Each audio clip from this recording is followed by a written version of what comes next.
Now, Volkanovski versus Chad Mendes at UFC 232. One of the best fights of the night. I think it did win fight of the night at the end of the night. It definitely was up there. I think it was the best fight of the night, let's be honest.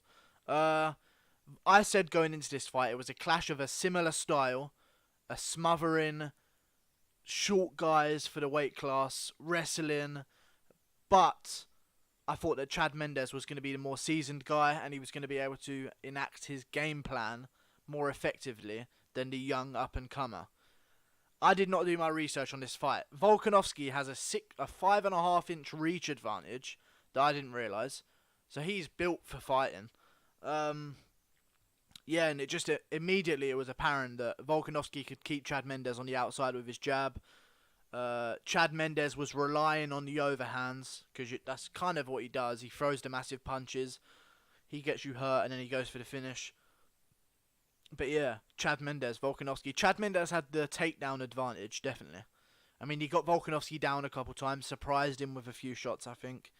I think Chad Mendes' shots, it was kind of when he was under pressure, he would shoot. So a panic takedown to sort of, oh, my back's against the cage again, I better take this guy down.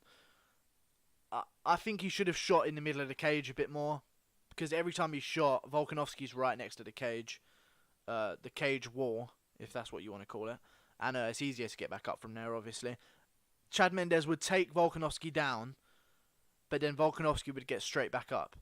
It takes a lot more energy to shoot a fucking double leg and get someone down. And then when they get straight back up, it's like people say Chad gassed and his cardio wasn't good coming into this fight. Idiotic. The pace that Volkanovski set on him. If you think that Chad Mendes didn't train cardio and his cardio is terrible for this fight, you're an idiot.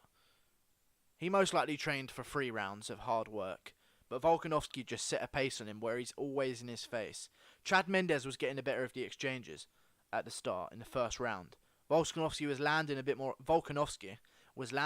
often, but Chad Mendes was definitely landing the bigger shots. He dropped Volkanovski in the first round with a big shot, but Volkanovski was always right there in his face.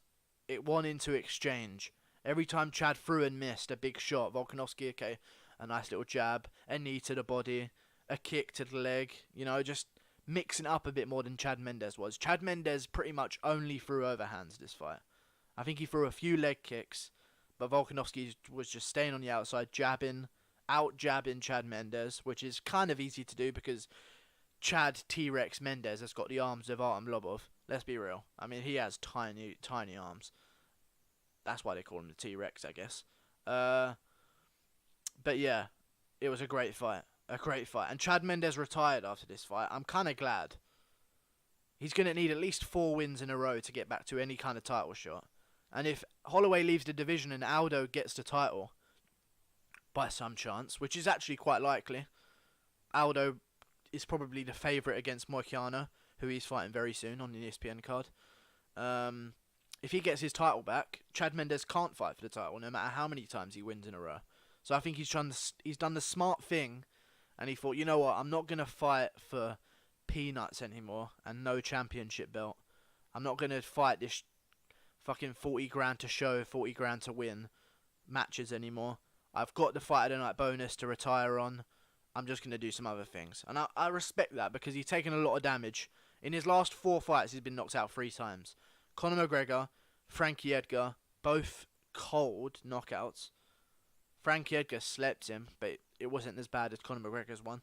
Then he comes back against Miles Jury, not the most talented of fighters, but a journeyman and a tough task, gets through him, and now he's just been knocked out again. And not only just knocked out, but the damage before it, he'd taken some big shots, and he kind of just gave up. Like, he didn't give up, but you could see on his face, God, when is this guy going to let up on me? I should have thought about that going into the fight when I was predicting it. I should have thought of, like, the younger guy, he's going to be a bit fitter, just naturally being the younger guy in the prime of his career. He's going to be more confident to exchange.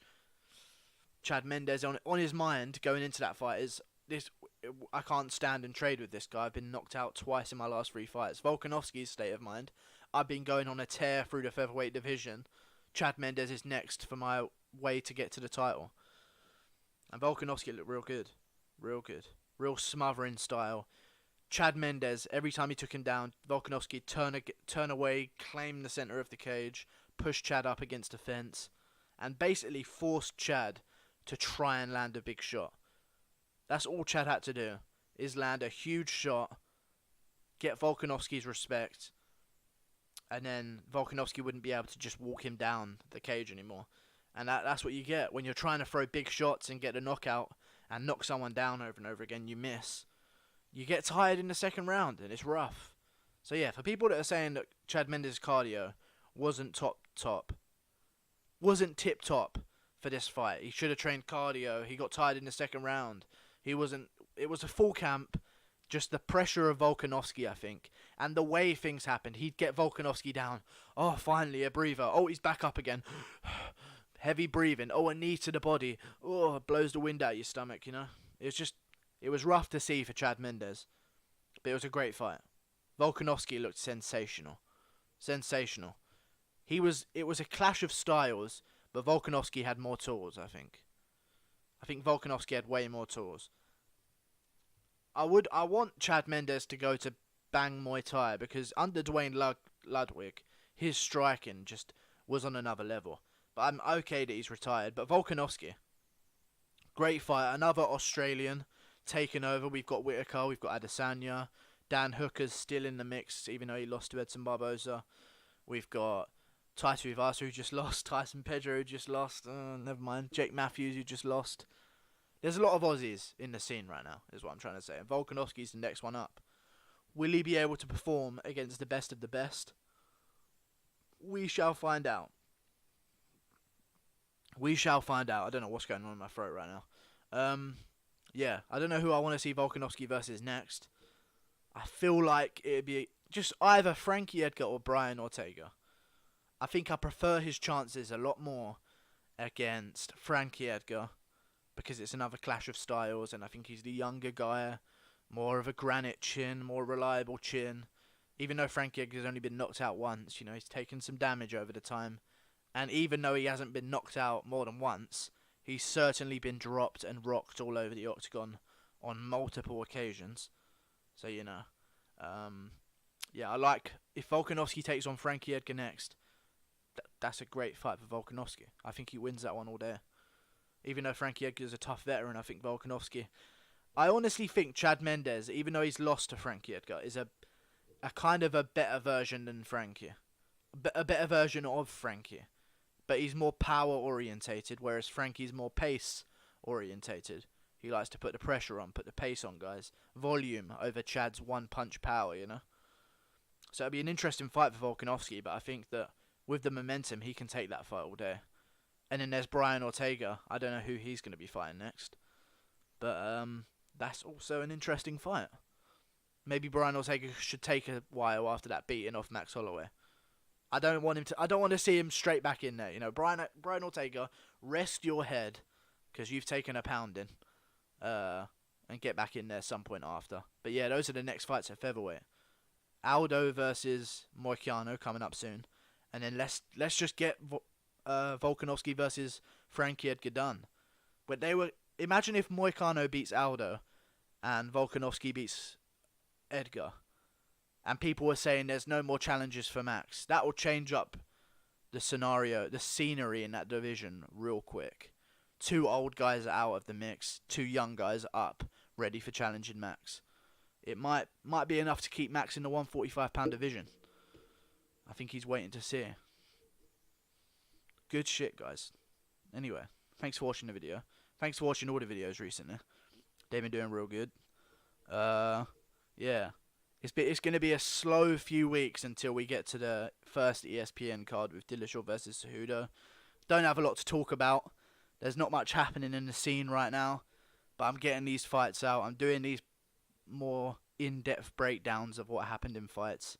And hopefully you guys enjoy them. Let me know what videos you want me to do. Tomorrow I'm going to do a video based on who I think is going to still be champion at the end of 2019. Which should be a good video. It was...